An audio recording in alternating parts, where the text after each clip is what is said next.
my gosh, did your husband really die? Just do what you want. Don't care what other people think. Get help, because that almost killed us. Welcome to the Breadcrumb Effect podcast, where we interview interesting people with a story to tell and share what breadcrumbs they've picked up along the way. I'm Dani. And I'm Brittany. Welcome to the Breadcrumb Effect. Welcome to the Breadcrumb Effect. Today on the show, we're talking with Maiah Miller, a writer of both fiction novels and cookbooks. She is a proud Marine wife, a mom of 3, and an award-winning baker who specializes in gluten-free and plant-based recipes. If you loved baked goods, books, creative spaces, and coffee, you're in for a treat today. Maiah is the perfect example of a true jack of all trades. Can we really do it all? Sure, maybe not all at once, but why not try everything we want to try? By following the breadcrumbs life has left her, she's built every venture she's ever dreamed of. Let's get into it. This is really cool because we have breadcrumbs and you have breadcrumbs to talk about. You have your baking business. You have your fun social media account. Yeah. You've written books. You've done podcasts. What am I missing? There's more. You're a twin mom. Yeah. I think your account was just recommended on my page because of mutual friends. And I hadn't made the connection until now. I just sound like a stalker. But she is. I did stalk your page. And then I remember looking and being like, oh my gosh, it's just like this bakery business. That's so cool. You post really fun reels. So what's your handle? My handle is For Love and Frosting. It started out because I was baking. It started out mostly recipes and cakes and all that.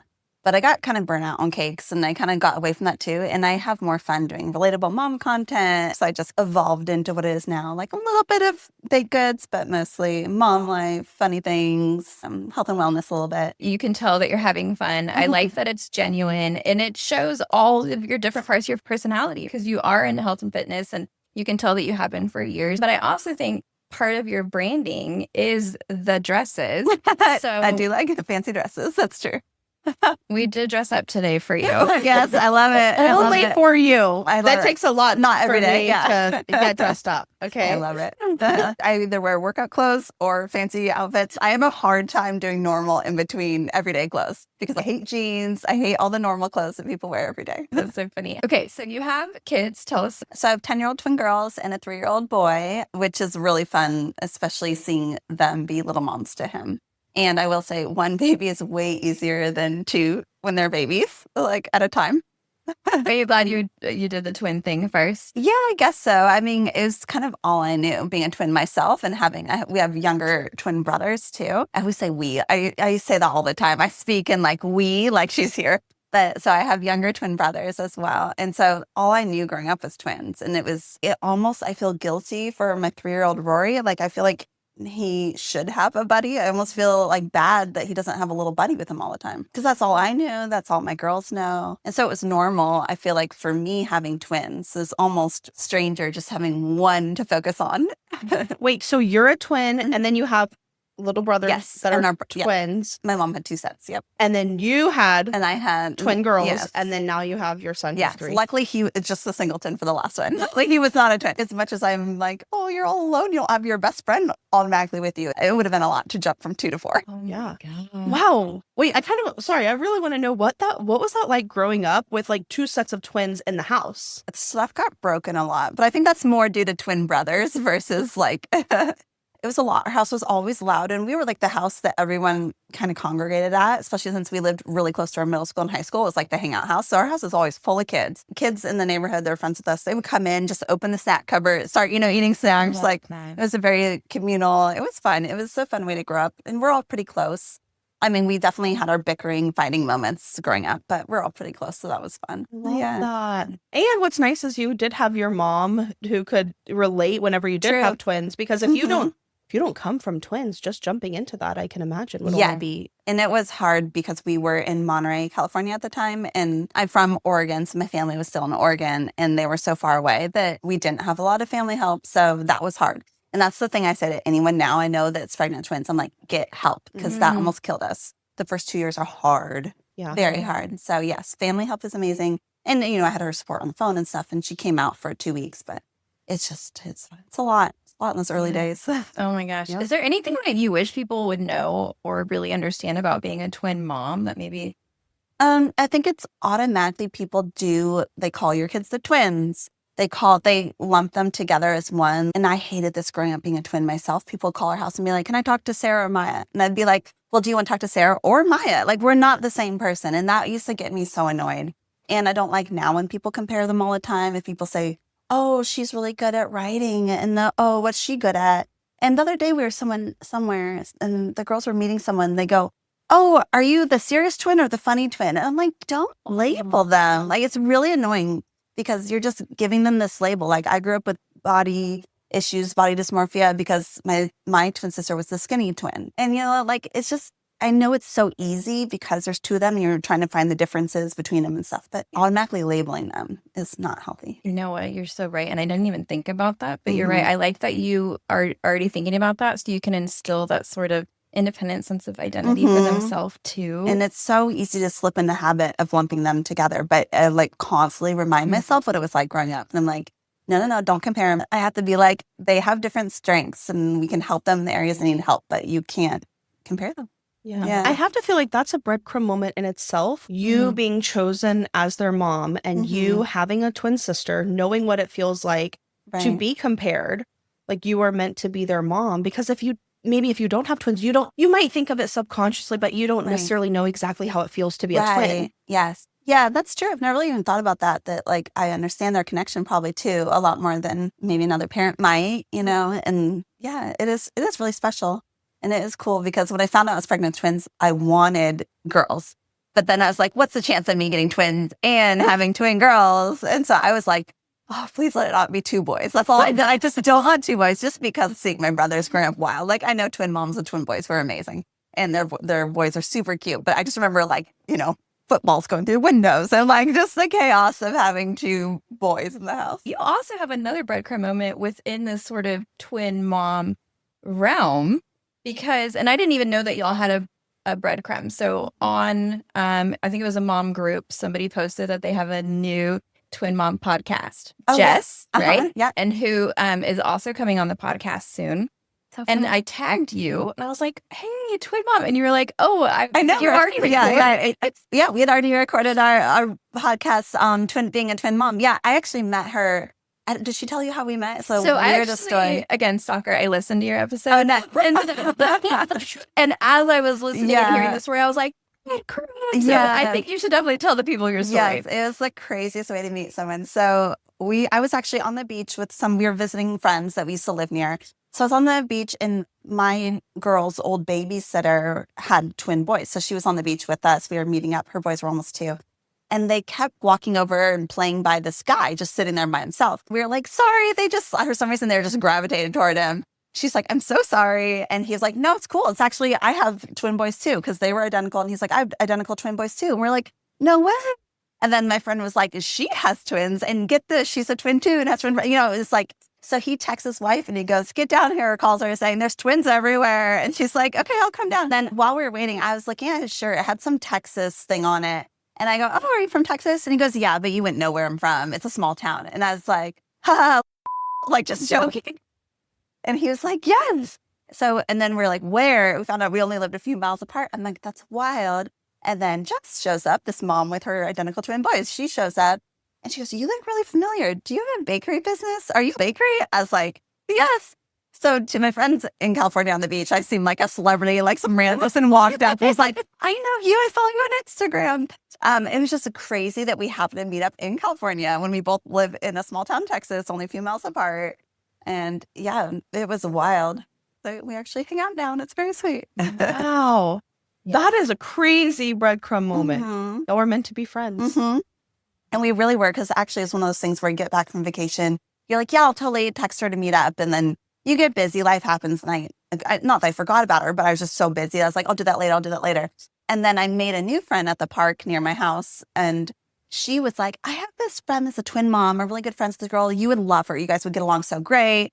turns out it was her. It was just So and so then we reconnected that way. We're like, okay, we have to be No friends. matter Everything what. pushed together. Exactly. Right. Because if it wasn't the beach, it would be this Yeah. friend. If it wasn't this friend, it would have been the podcast. Like, Yeah. you were meant to be friends. 100%. Yeah. Oh my gosh. And she's really great too. She is amazing. Yeah. It's going to be great to have her on. Yeah. You mentioned too that you've done a podcast. So is that something that you want to talk Sure. Yes. I have one podcast I've kind of abandoned, and maybe we'll get back to at some point. But Best Bedtime Short Stories is my kids' podcast. I just set the microphone in my phone and I do stream of conscious bedtime stories. It started when my girls were little and I would be too exhausted to think of a new story every night. So I would just record a bunch of stories. So I could just like lay there with my phone on my chest, like playing it to them. And it actually, it's a great mom hack if you're exhausted and you just want to have some stories loaded up. So I started doing that. And sometimes they would film with me. Some of the early episodes have their little voices on it, making up stories with me. And it was just really fun, and it's sweet to even just for us to have those memories and, can play them at any time. Then I started doing ones with Rory now that he's talking, and it's so cute. And, his podcast, which we listen to over and over because he talks about poop constantly on it. And it's his favorite thing ever. And it's just so fun to have these. So yeah, I about once a week, sometimes more frequently, I make up a kid's short story and then just post it. I have listeners from around the world, and it's really fun to see. It's fun. That's a really good idea. Yeah. I'm like, that's the best mom hack I've ever heard of in my life. You don't make a podcast, just record it on your phone, just, voice notes, and then you can play stories. Because, sometimes when you're exhausted and they're like, can you tell me a story about a dragon and a unicorn? And you're just like, yeah, so, it's fine. You're like, my brain is not working at this point. Yes. Oh, I love this. Yeah. It's really cute to get like custom requests for names and stories and themes, and it's really fun. Oh, that's a good idea. You must be really creative then. I think I am creative. I always have to be working on something creative. Like, it drives my husband crazy, I'm sure, because I always have like 10 side projects going on. I love being a mom, but I crave this, like a creative outlet, which I'm sure you guys can relate to too. It's fun to have something for yourself. As you're sitting in one of the creative outlets. Yes, exactly. Currently. I feel like I'm taking part in one. So you are. And I think that's why I gravitated towards you so quickly, because you're doing things that I had an interest in doing, right? And so it was really cool to talk to you. And then for you were also really encouraging early on before we got started. And you're like, yeah, you should do that. And so that was really cool. But also, you are a natural storyteller, whether it's through probably even your dancing, right? Your social media account, your podcast with these really cute bedtime stories. But then you've also written books too. Yeah. So I think you're a natural storyteller. Yes, the stories. And actually, my mom wrote a book with other twin moms. And so like, it's always been in my mind that that's something like she'd always have journals, starting storylines or ideas or telling me, hey, you should write a story about this, So it's always kind of been about part of my growing up as well. But yeah, she wrote a book called Mothering Twins with a few other twin moms that she knew from a mom group. And it's cute. That's another fun thing to have too, because it has all our pictures from being little kids, like all the twins on the back and stories about us too in there. And it's really cute. Wow. Yeah. So your mom was doing this a long time ago. What I found is, I don't know what it is, but from everyone that we've talked to so far, first of all, everyone needs a creative outlet. Like that is like first and foremost, no matter what you're doing, no matter who you are, everyone needs it and craves it, just like you said. We've noticed that if your parents encourage it or have some creative outlet that they share with you. Yeah. Now, it doesn't have to show itself in the same format. Sure. But if they share their creativity with their child and they encourage you to be creative, then I found that there's so many people that have these, that are really creative and do really cool things because of their parents. Yeah. For sure. My dad was creative too. He still is. He does woodworking and he was doing pharmaceutical sales forever, but he would be in his shop doing woodworking projects until midnight. Like he also was like, I'm going to go crazy if all I do is, sales all the time. I guess I didn't really notice it that much as a kid.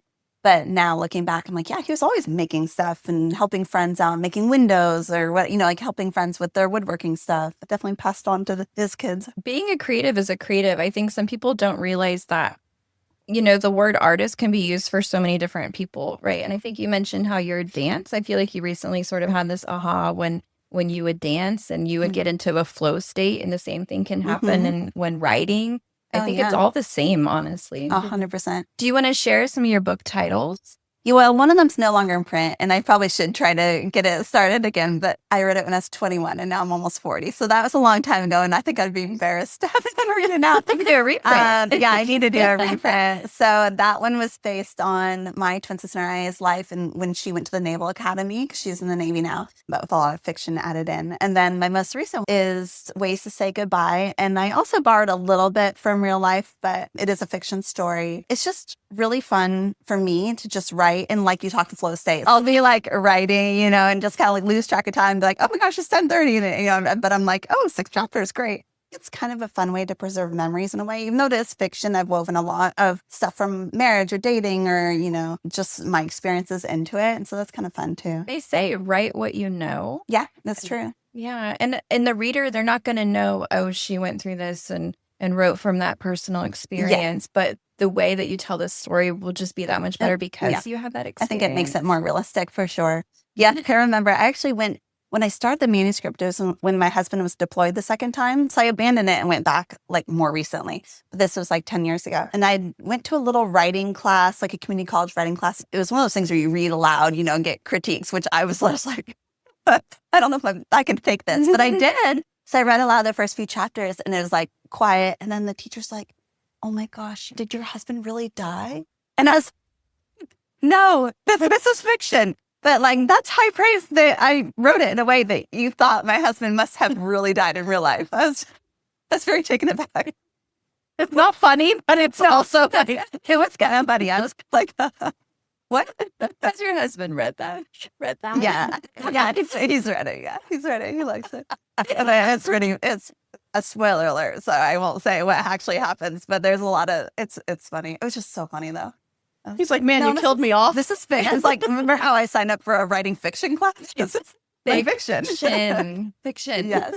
So some people are reading some pages, Brittany included, of the book that I'm working on right now. And I was telling Kara, she's my best friend, that I did not write that in a straight line, right? The book isn't linear and I didn't write linear. Sure. But if I was angry that day, I wrote scenes that had to do with anger. If I felt sad that day, I wrote the sad scenes. So that way I could just write from the true emotion that I was feeling that day. That's smart. And I think that's a way to get over writer's block too. When you're like kind of stuck, it's hard sometimes to be like, oh, this just feels like a filler chapter. You want to just be in the moment and make it as authentic as possible. So I think you're onto something with that for sure. Did you write linear? Kind of did. Or I would be like, kind of outline chapters I didn't feel like writing in the moment. I'd be like, okay, this is going to happen. This is going to happen here. Okay, on to and then I jump to the next chapter. So I wrote kind of in order, but I would have like a kind of notes of what I wanted to come back to do when I was kind of in that headspace or felt like writing that chapter. Yeah. That's a good point.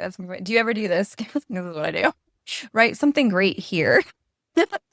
Oh, yeah. Make it funny or whatever. Make this funny. Yeah. Make this sad. Kill him off. Yeah, exactly. So, what was that like? So you were a mom while your husband was deployed? No, actually, this was before I had the girls. So that was nice that he's never, luckily, since then, he's been in roles where he hasn't had to deploy. And it worked out really well for us. So now he's in the reserves. So very unlikely he would deploy. I know it's hard being apart from your spouse for 8 months, whatever, 6 months, however long it is, but definitely easier without kids. And I was luckily able to go home and I had a flexible job teaching fitness and stuff. So I was able to go home and work a little bit and have some time with my family. So I made the most of it for sure. That's good to hear. Mm-hmm. And I think, so we actually met for coffee and I think we started uncovering that we had our own sort of breadcrumbs and parallels. And I think you probably have talked about how you've pulled from previous jobs into what you're doing now. But I know one of those was that we were both baristas at some point. Yeah. Yeah. So what? We were. Yeah. I need to hear more about this. I love being a barista. I thought it was super fun. It like instills a certain amount of like work ethic in people. Yeah. Like, you either fail or you do really great. I don't feel like there's like an in-between. And like interacting, I grew up pretty shy, but I think it was probably a barista probably helped me also come out of my bubble more, where you're dealing with all sorts of people and you have to be able to carry a conversation and deal with people who are rude, or it kind of helps you. And I also worked in retail for a while too, and the same type of thing. It kind of helps you learn to negotiate people, manage people, kind of deal with trials, whatever comes your way. Our customers were customers before they had their coffee. Yeah. So true. Brittany just recently got into coffee. Oh, nice. Yeah, I didn't start drinking coffee really until I had kids. And Yeah, which is weird. I feel like most people don't come to start drinking coffee when they're, adults, but yeah, it makes sense. Fun. You're more tired. Yeah. Yeah. But what's funny is I only did it more for like the social aspect, but then I've realized that now I'm not addicted to it, but I like to have it like a fun treat. Yes. My coffee is not healthy coffee. Oh, sure. It's basically sugar. Yeah. But I'm liking it because I'm like, oh, I get to go out and have a treat. And then it's a fun experience too. Yeah, I think. yeah. And coffee shops are so cool. I love coffee shops. My favorite thing to do is go to a bookstore and if it's combined, even better, bookstore, coffee shop, just to like hang out. Yeah, it's such a welcoming environment. I feel like it's one of those places that everyone's welcome and you just feel so at peace if you like books and coffee. I don't know. Well, it's true. No, you're right. I like that you said it, everyone's welcome, because if you're in a bookstore, there's a story for everybody. Yes, exactly. Everybody's represented. Yeah. So do you like Lark and Owl? That I have not actually been there yet.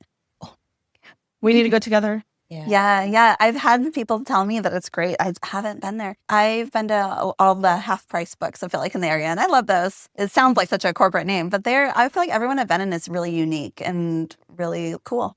Okay, jump ahead to Flower Hour really quick, because here's my hot take on half price books.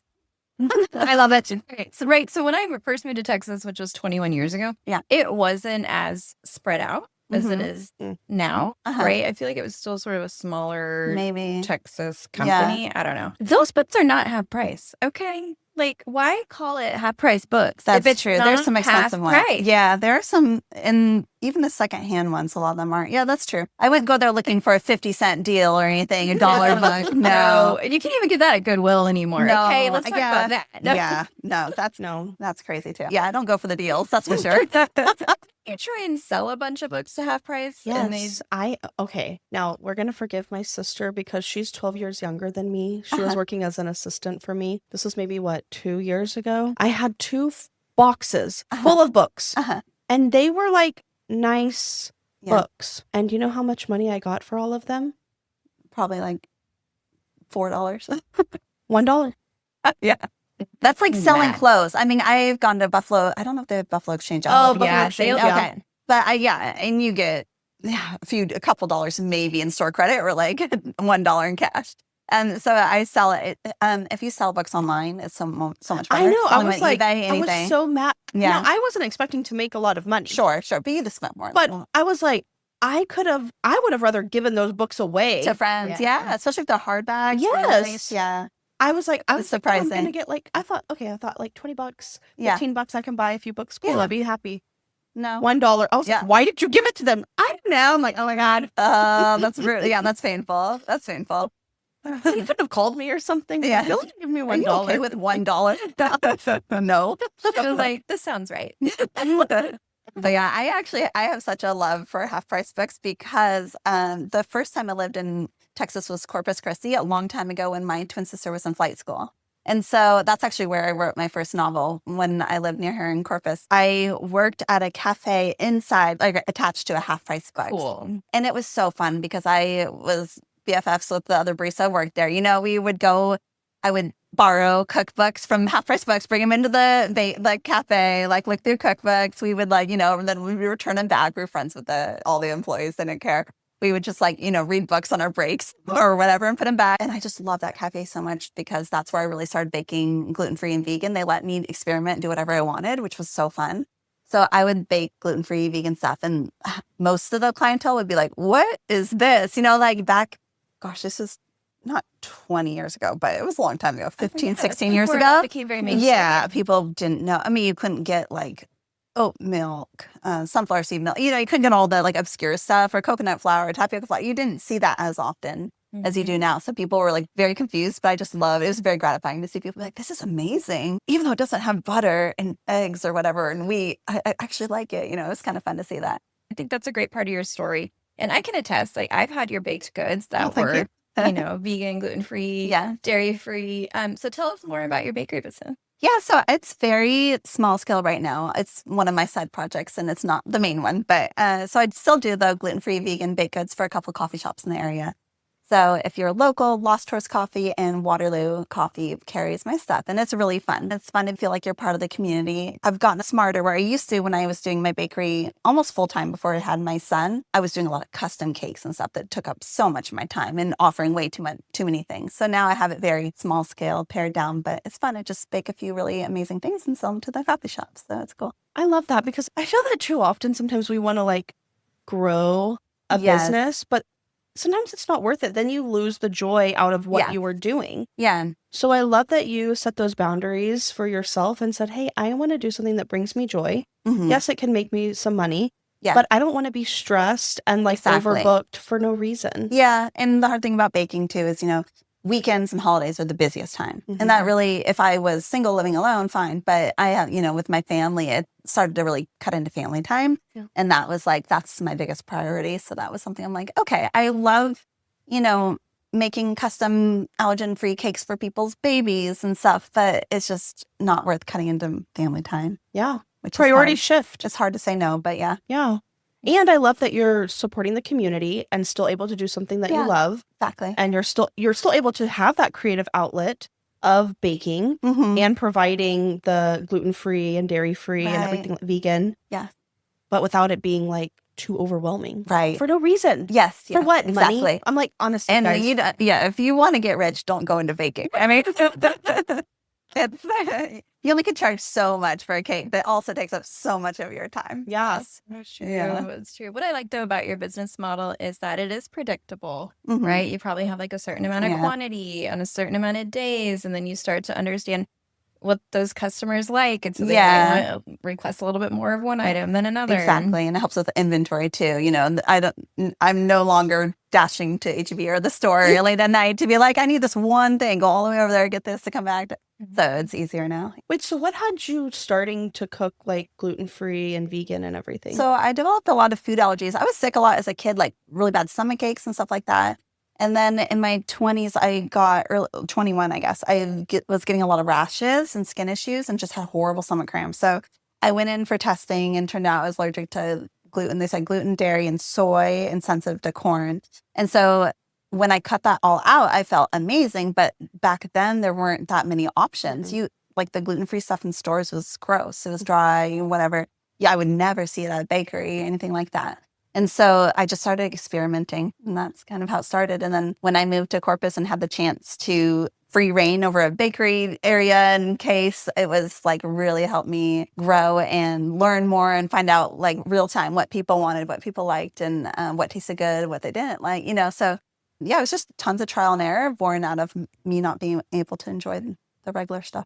Yeah, they didn't have that stuff back No, then. no, I had a friend who had celiacs. Maybe it was about 15 years ago Yeah. or something. And I was like, what do you eat? She was like, honestly, like nothing. It's Yeah. horrible. Yeah, you're like carb free by default. Yeah. Yes. Like, Yeah. No. But now I love that, Yeah. what you're doing, what other people have done, because like we should be able to enjoy food. Yeah, absolutely. And not feel left out. My heart goes out to like the kids when they're, Yes. a classroom party and they don't get the cupcake or whatever. Mhm. So I do like doing that for my kids' school. I'm like always just automatically make everything gluten free. And so like everyone can have it, stuff like Yes. that. And it's delicious. Nowadays, there's no real excuse not to because there's so many flour options and things where you can really get close to the texture of gluten. That is total breadcrumb, I think. You being placed where you were in Corpus, like you Mhm. said, having access to a kitchen Yeah. and access to all these books too that have probably inspired you. Because I think, right, as a writer, like, you see these other stories that have been put out and you think, I can do that. Yeah. So you listen to that voice in the back of your head. Yeah. You're in the perfect position. You're writing your story in this cafe. You have access to a kitchen.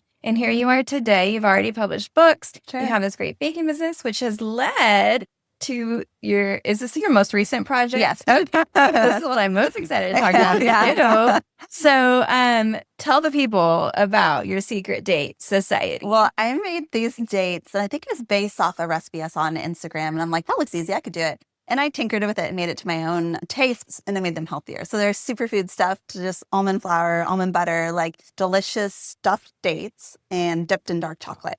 And they're simple, but amazing. I started making them for friends. Every time people came over for dinner and everyone's like, you need to sell these. Okay, I'll just see how much it costs to get packaging. And then I went on Canva, just designed some packaging.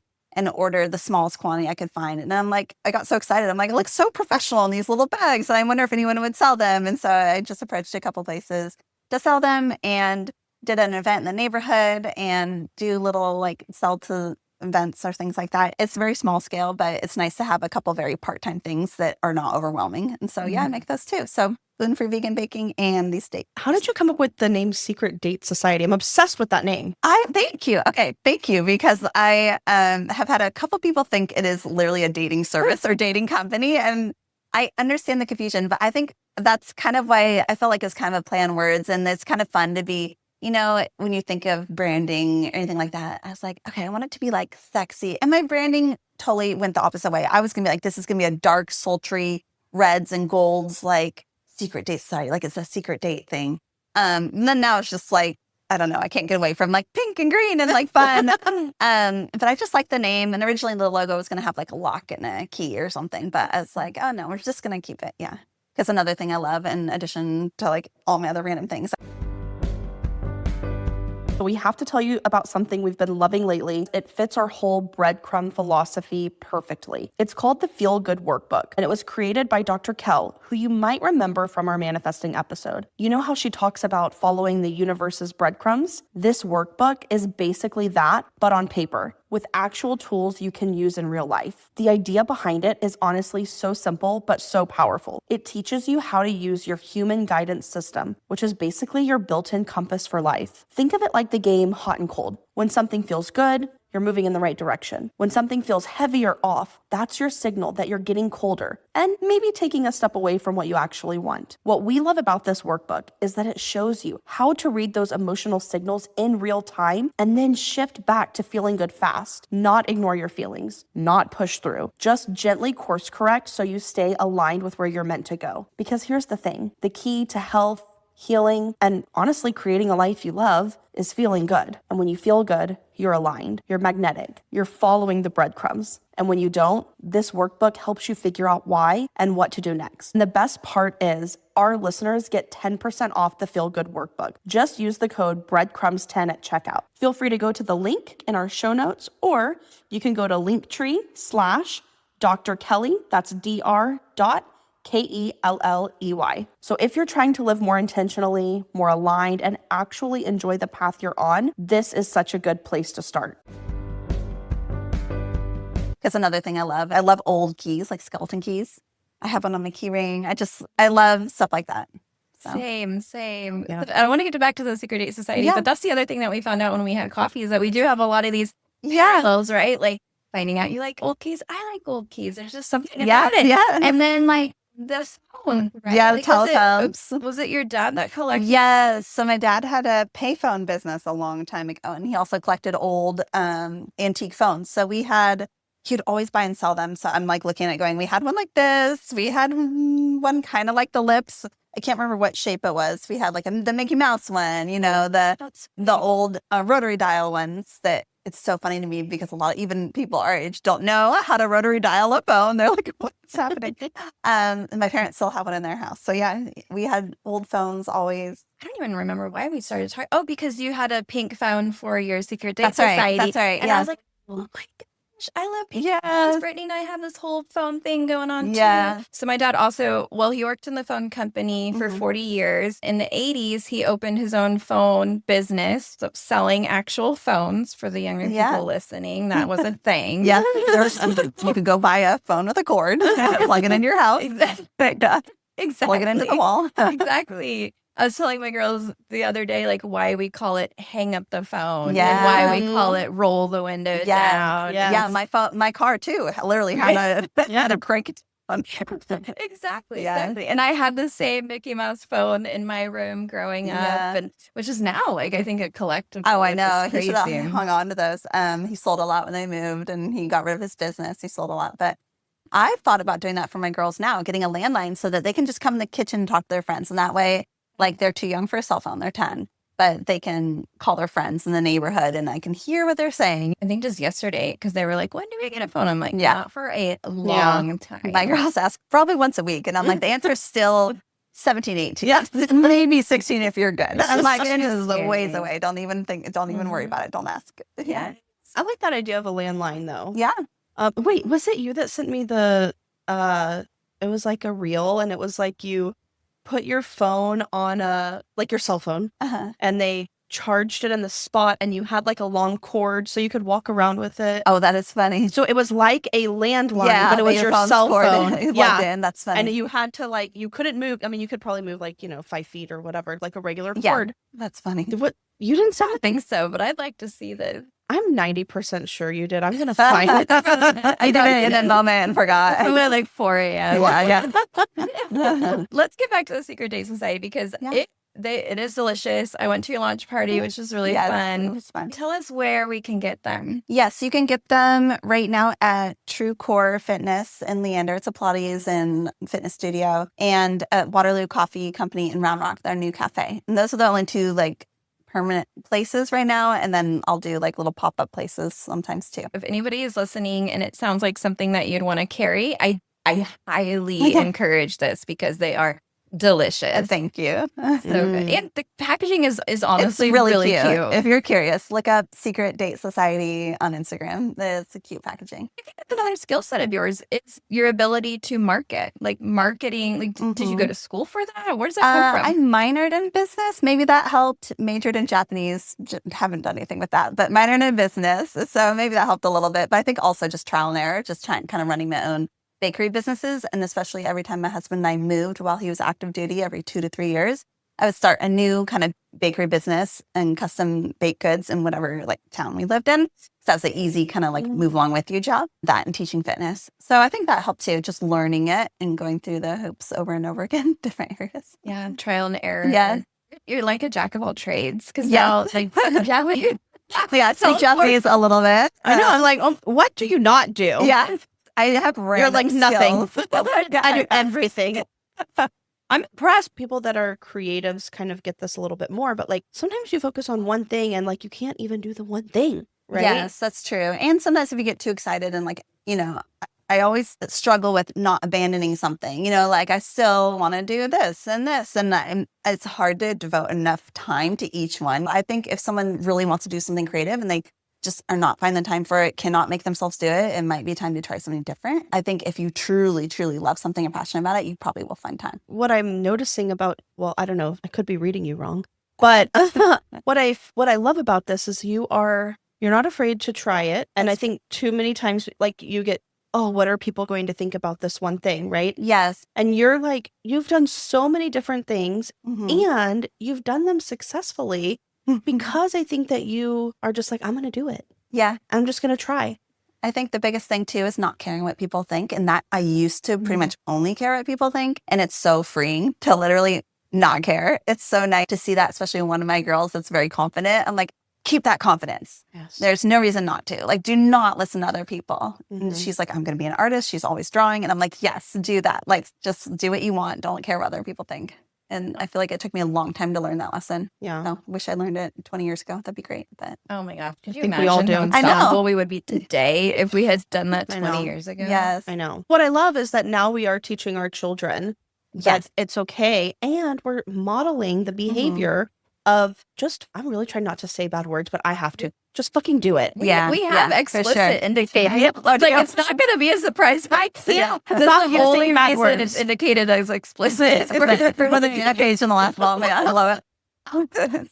Never know what we're going to say or talk about. True. But yeah, modeling the behavior, just going for it, doing it, and fuck it. Yeah, exactly. For real. Why And not? part of me is just also very competitive. If I see somebody that I'm like, they seem like they're doing the bare minimum and they're successful in this, if they can do it, I can do it. I kind of have that vibe too.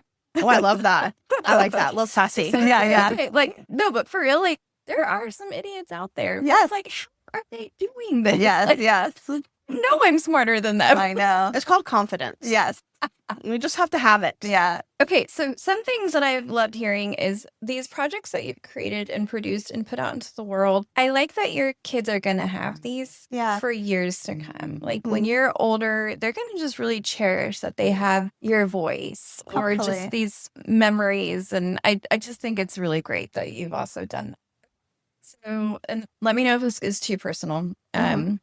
So we've talked a lot about like the great things that have happened in your life. We've talked a lot about like these great things that you've done, but maybe can we hear if there's any sort of breadcrumbs or things that might have even happened that were a hard time, something that you've had to overcome that maybe For sure. impacted you in a positive way later? Yeah. And like we were talking about confidence before, I think one of the biggest things that helped me grow it was when my twin sister went to the Naval Academy. That, if anyone doesn't know about that, you start your plebe summer. So you start college in the summer and you have really hard training where you can't call home. You can write letters occasionally. You can call home, I think, once, maybe twice. I don't know if they've changed it now, over the course of like 3 months. So going from being with my twin sister nonstop all the time to her being across the country, me not being able to get a hold of her, she's going through something I can't even relate to that's really hard and totally different. And when I talked to her, she just sounded exhausted, didn't really want to talk because she was exhausted. And she was so focused with what she was doing. You're memorizing, you're doing these physical things, you're doing all these things. She was very caught up in that environment. And I'm home over the summer, like bored, like where's my best friend, and it was heartbreaking. And I had a really hard time separating from her. And so I think that also, though, the silver lining was I was able to kind of become a little bit more my own person instead of feeling like I was always with her. And then like that was kind of motivation for me too, to finish college early. I graduated in under 3 years at the U of O because I wanted to go live by my twin. This is how like needy it was. So then I moved across the country thinking I could see her all the time. And then that year they had a new superintendent that shut down the campus. Like, you're only allowed to leave on the weekends. And so I also had a roadblock again, being like, okay, I need to stop like trying to always be by her. And so that helped me, get a great job and be more busy with and socialize with coworkers and make more friends. And so that was good for me as well. And then I did move with her and follow her along for a few times when she got, stationed different places. And it wasn't until after her husband, got married. After a few months, I was like, okay, I should probably live my own life. Like laying in bed with them. Yeah, leave. Yes. Love my brother-in-law. He's probably like, so how long is your sister going to live? But yeah, I think that really did kind of force me out of my comfort zone bubble and really get more confidence, get more independent for sure. I was able to move across the country by myself, after that, and like pick my own paths. And so I think that did help me, even though it was very, very hard at the time, for sure. Oh, yeah. Yeah. And you were young, right? Yeah. So like 17 when she left. Yeah. Oh, wow. Yeah. And so your dad was in the military, right? Yeah. He was a Navy SEAL. So he got out before we were born. So that was nice. But yeah, he did that for a while. So if you've ever met it or if you ever meet him, I'm like, how do I say this in a nice way? Not that everyone who's on the SEAL team is crazy. That would be over exaggeration. But I think you have to have certain qualities and certain mental things, like abilities to deal with hard things to become a SEAL. And he's definitely got that. He is stubborn. He is committed. He is like, whatever he wants to do, he does. And he definitely has a little bit of the craziness that you need to put up with stuff like that. Well, that's intense. And I've recently mentioned on one of the episodes, I read the book Extreme Ownership, and I think it was written by a Navy SEAL. Yeah. And that was intense just to see and hear what they go through. And I think in the 70s when it was a wild time where there weren't as many rules as there are now. There's more you could get away with, I'm sure. So hearing the like hazing stories or like some of the stuff they did, I'm like, this is insane. Like, how are you not all in jail? And at the time he was like, he tells people this, so he didn't have no problem with me saying this, but he had been in jail a lot before the military. And back in the 70s, a lot of times it was, hey, do you want prison time or do you want to go into the military? Like, that was his choice. So that's how he got into the military. He's like, I'm going to go military instead of prison. And that also meant there was a lot of guys on his SEAL team were also, people that weren't probably the best of the bunch, but some of them, it turned their life around. Like my dad, he turned his life around. That's what he owes his success in turning his life around is to the military. There's a lot of people that from his class that are no longer alive or in jail or like didn't, but I think you just kind of got to see opportunity, embrace it. And he definitely did that. And that was also a good lesson for us to learn, as kids. Was he involved in like Vietnam and all that? No, it's around the same time. Yeah, it's around the same time. Luckily, he got out in 73 or 75. But yeah, he luckily didn't go to Vietnam. Yeah, I can't even imagine.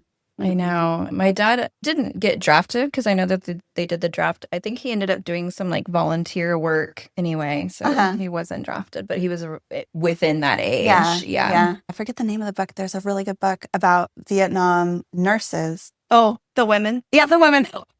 Yeah, Kristen Hannah. Yeah, Kristen Hannah. Obsessed. Love her books. 5 stars. I was gonna say that. Oh my gosh, like sobbing. Oh, yeah. Like, this was so intense. all of her Yeah. books are so, the Masterpieces. Women was the first one that I read from her. Oh, really? I had no idea what to expect. Yeah. You just get locked in. Oh my You're gosh. like, I am there. Yeah, like she's life such a good writer. changing. Such a good writer. So good. Okay, I have a hot take from what you Flower out. about being in jail or going to the military. Yeah. Guys, You never know where she's gonna go. Dying to know at this point. it's not really bad. Because here's my thought. Uh-huh. We make choices and some of them aren't good. Right. However, if you're put in a situation where now you have to make a different kind of choice, I sometimes think that criminals are probably very, very intelligent people that just happen to make a decision that is breaking the law. It's not a great decision, Right. but you're smart about how you're doing Some. it. Yeah, some criminals. Yeah, not all, right? Are you the smartest ones that didn't get caught? Yeah, yeah. But Yeah. sometimes you're in a situation where let's say you need food, right? Yeah, And then sure. you're stealing food, right? Like that's Yes. And I think there's different levels. right. There's like, different levels of what. crime and scam. Diapers. If you're stealing diapers from a store, let that lady steal diapers. Yes. I know. Tampons. Let this Yes. unhoused lady walk out with a box of tampons. Like, what is the big deal? But yeah, I mean, there's obviously different Yeah, let me preface this by saying I'm not for the criminals. Yes. Okay. I don't want you to commit crimes. Yeah. But I do have to say, a lot of people that, like you said, they have the choice to do jail time or Yeah, sure. be in the military, and it turns their life around because Yeah. it's not that you're an unintelligent person. You just made a bad choice. Right. And it's giving you a second chance, which I Right. think a lot of people Yeah. do deserve. I'm sure they went off that to everyone. My dad wasn't there. He hadn't been involved in violent crime or anything, but I'm sure there's probably some levels that they'd be like, yeah, no, this person's not going to be allowed to be in society in any way. That's Yeah. not the military even. Do not do a violent crime and go into the military. My lord. That would be the worst possible, probably. Yeah, no. But yeah, if you messed up, you made some mistakes, don't have the money or the resources, and now you have a chance to have food and clothing and a safe place to live and a chance to turn your life around. I think that's amazing. Yeah. That's true. I didn't tell this story on my episode, but segue. In my episode, I talk a lot about what it felt like to grow up food insecure and Mhm. poor and all of that. Well, the first thing I did when I got my driver's license, it wasn't going to a friend's house. It wasn't going through the drive-through at Taco Bell. I got my little brother in the car and we drove over to my dad's house and we broke in and we stole a bunch of food. Wow. And we brought it back to our house. Yeah. And I did not tell my dad that story until probably only a couple of years ago. Really? We're all like, did you ever notice one day that What'd he say? randomly he's like, I didn't notice. Yeah. Wow. He had enough That's food that wild. he didn't care. Yeah. Yeah. Obviously had enough. Yeah. Yeah, That's yeah. wild. Or I didn't steal enough of it. Yeah. All of that. You're like, I have 3 pieces of bread. That's good enough. Yeah. Right. It was like boxes of mac and cheese. Oh, yeah. And I remember, and then there's another memory I have. And speaking of breaking the law, in high school, some friends and I, we were hanging out or whatever. And one of them was like, hey, we should go to this house. They're out of town. Da, da, da.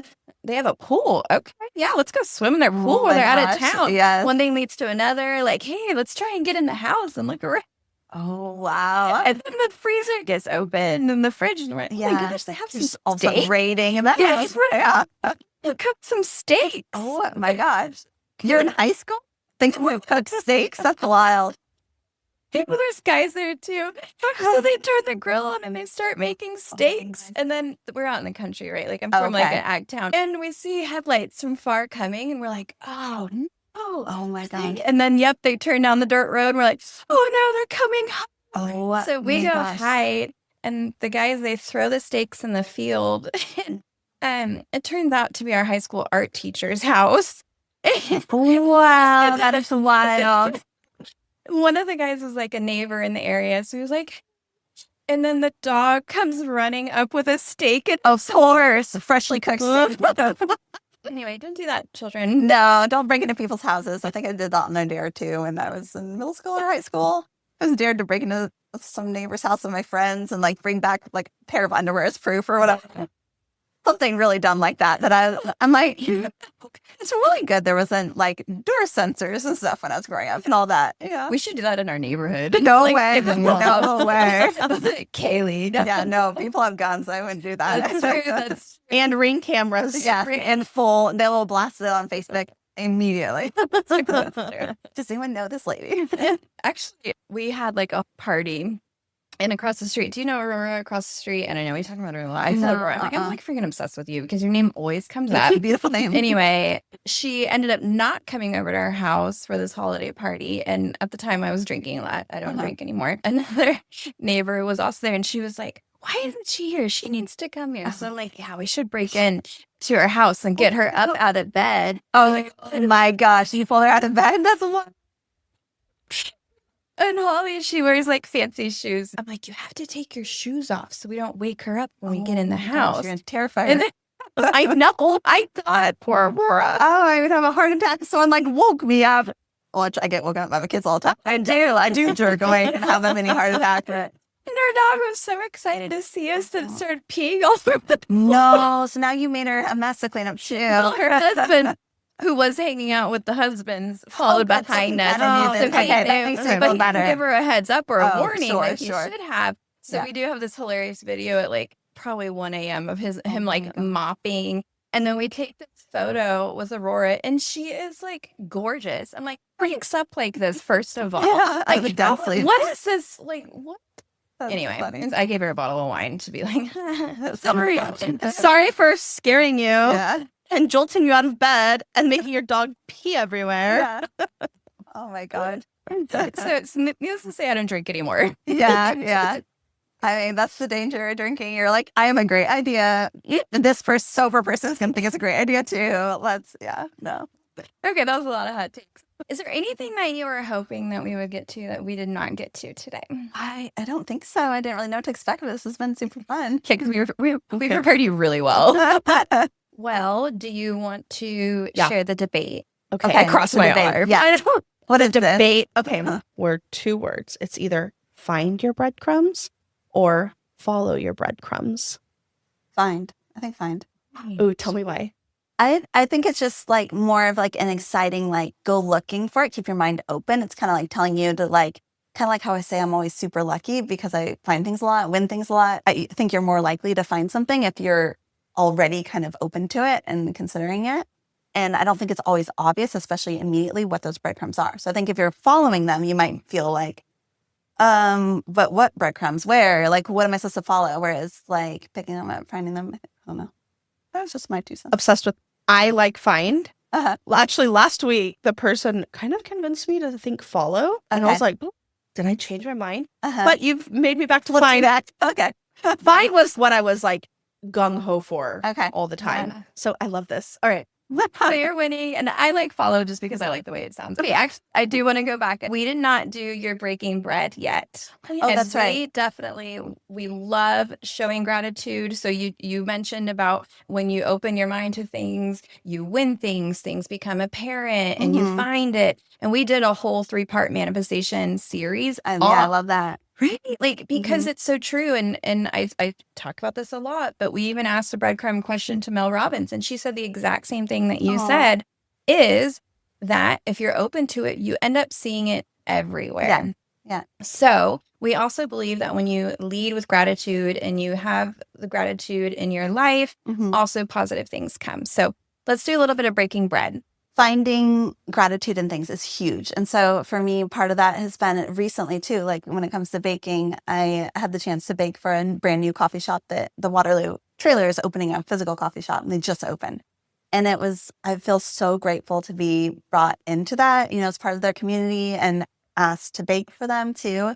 And it's been so rewarding already. And it's really nice to feel like I'm part of such a supportive community because they opened in an awesome way where they also got a lot of help from the community to open. And it's just so neat to be a part of that. And I felt like that's so rewarding to, be rewarded for something that I like to do. And I love, that feeling of community. So I'm very grateful for that.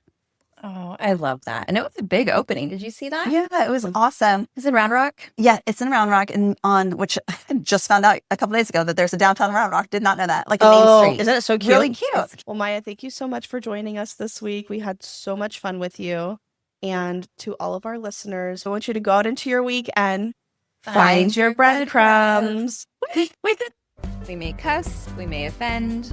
Maybe don't listen to this with your kids in the car. We're here to learn and laugh, not to offend. We are not experts, so take what resonates and professional advice where needed. Thanks for hanging out with us today. If you've loved today's conversation, subscribe so you don't miss future episodes. Continue picking up the breadcrumbs by leaving us a review and sharing. Follow us on socials. We are at Instagram at The Breadcrumb Effect, TikTok at The Breadcrumb Effect Pod, and YouTube at The Breadcrumb Effect. Let us know your favorite episode or what you'd like to see. Want to be a guest or know someone with a story? Fill out our guest interest form linked in our bios. Finally, let us know if you found the hidden loaf. Until next time, keep picking up those breadcrumbs. They're leading you exactly where you're meant to be. Nice. Nice. You know, there's going to come a time when that doesn't work. It's super cute, right? And then I Thanks. mentioned the shoes are. Oh, I these are love this, yeah. thrifted, Right, and it's with the embroidery. I was like, Oh, oh, that's yeah, I'm really gonna pretty. forever pair that with this dress. Yeah, it's perfect. I think I wore this to your event. She did, because I remember loving it then. I love it. It's a good go-to dress. It is. I Pretty. brought it to Mexico, Hawaii. Oh, smart. Yeah. Like, Yeah. yeah. This is like one of my forever dresses. Love it. I'm do the same. I have like 3 that I'm obsessed with that I wear on rotation. She was going to say it was really good. Yeah, sorry. No, no. You'll think of it. I will. I'll think of it. We're not going to look at you so you can. Yeah, that'll make it harder. And whatever. I'm just gonna move on, and then we come to it. I'll bring it up. But I remember. So Sorry to keep talking. I'll see if there's you probably plan to edit that out. I'm like so fussy though. What was I gonna say? So yeah, okay, but that sounds good. let's pause. Okay. Let's do your bone in. That sounds lovely. Next time I wear this dress, I'll have to sew. You know what's so funny? I didn't notice anything because It's slowly peeking up behind it. the whatchamacallit, the microphone mic. is Oh, yeah. like covering it. Yeah, I'd be like, what? the ruffle in the mic. Yeah, like, what does Bone this in. mean? What is this conversation? Okay. I'm gonna pull it down. We want you to go out into your week and find Find- your breadcrumbs. Thank you let's so try. much. We'll do Let's one do more it one more time. time. Okay. So they find your breadcrumbs. Find your bread. So I'm going to say we want you to go out into your week and Okay. find your breadcrumbs. Okay. That's the bloopers. Yeah, you start with the intro. Don't tell her when we start recording. That's so I right, could just smart. get all the candid. Yeah. I actually never know what's going to come out of her mouth. Crazy. That's awesome. It's true. And then it's funny because, like, we have this joke where she's always trying to show her boobs and I'm always trying to show my butt. Oh, that's fine. She's always trying to show her ass. Always. But nobody's asking for our OnlyFans. Well, I think you have more glimpses or teasers. Wait, guy, in real life, I had a client one time. I do real estate too. Okay. And I had a guy client who, he was like, I like your feet. And he picked a flower from like the yard and gave it to me. Ew. And then he was trying to have like beer with me after. And I'm like, No. first of all, I'm married. Second of all, I'm literally pregnant. Oh, this is recent. No, Why? not this baby. Oh. With Ella. But still. With Ella. So It was, first, I'm married. And second of all, ew. And third of all, no. are you ever uncomfortable being in like with a guy, like alone in a house with a guy, especially if he has weird vibes? I If feel like they I would have be. weird vibes, Yeah, yes. yeah, yes. that is creepy. And I always like, that's why I share locations with Smart. not my husband or my mom. Oh. Because they don't have fucking iPhone. That's No. an issue. That's gonna be my hot take for Yeah, yeah. Yeah. You have to get a tracker on your car or something. Like, fine, just track my car. Like, please, can I insert a tracker on me? Yeah, and yeah. have you look where I am at all times? Something weird happened at one point. Like, was somebody trying to get into a house or something? Oh yeah. When I first got into, wait, I have 2 really good stories. When I first got into real estate, me and my mom got into it together, and we were doing an open house in a really nice neighborhood. Mhm. And we're getting towards the end, and this person walks in like last minute, and we're like, oh, okay, yeah, like you can look, even though it's like literally 1 minute until it ends. And all of a sudden this guy comes running out of the people go in the garage. This guy comes running out. He's dripping sweat, gets in the car and runs off. He had been in there for over an hour and a half, probably waiting for us. Oh, that's scary. Yes. Oh my God. We were so terrified. Oh, we were like, Mm-mm. I was like, I will never do an open house alone No, after that. that's true. Yeah. Oh, it was terrifying. Like, what was he going to do? Yeah. My mom would have kicked his ass though. She's tough. Oh, that's my terrifying. gosh. I'm gonna add this story too. I know that we're gonna talk about you, but we're gonna hear our story. Yeah, sure. I'll just listen. I find it that. In my last company, no, 2 companies ago, when it was before I was trying to look for a therapist and for like some additional help. I ended up, this to me became like a roadblock and I never pursued it. But I called them. They had this hotline where it's like, if you need help finding a doctor, they'll find it for you.